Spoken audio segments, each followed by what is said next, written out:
بل ملګری موجود دی، هغې سره خبرې اترې کوو. څه ویل غواړي؟ السلام علیکم جی. وعلیکم السلام ورحمۃ خپل اللہ. تعارف را سره وکړئ. زه مفتی عزیز احمد اورکزی، صحیح. پی ټی آی جوائنٹ سیکرټري صوبائی کابینټ خیبر پختونخوا. دا راته ووایئ کوم ځای ته روان یې او دا غونډه څه په حوالې سره دی؟ لکه څرنګه تاسو ته پته دی چې په دا پروګرام چې کوم و دا د جلسې و، خو خان صاحب دا اډر وکړ چې نه جلسه به نه کوو، تاسو به احتجاج کوو.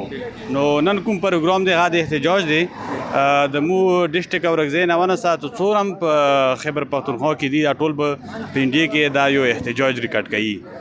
دی کوم د احتجاج کالي ورکړی دی، دې ته به څومره خلک رسي تا حساب نه، او دې کې خلک څه قرباني ورکولی شي؟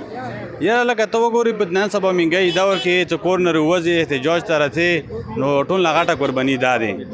او دویم دا چې خلکو ته داد په دغه باندې، نو هر ډسټرک نه تقریبا 500 نایباو کسان به راځي. عمران خان سره خیدو چانس شته که نشته؟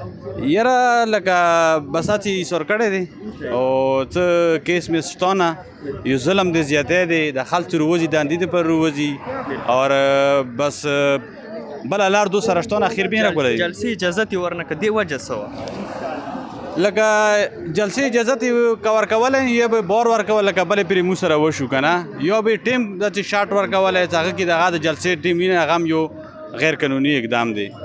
اور دې د وجې نه خان صاحب د فیصله بدله کړه چې تاسو احتجاج وکړو. عیني ترمیم کوم پاس شوی په حوالې سره تاسو کم نظر ته ګورئ؟ پاس شوی خو نه دی، احتجاج مو برپور کړی دی او بیا به یې کوو. او دا قوم سره، ملک سره، د مو ملک د بچیو سره، ښځو سره، ماشومانو سره، ټولو سره دا زیاتی دی. ډېره مننه ټایم راکولو.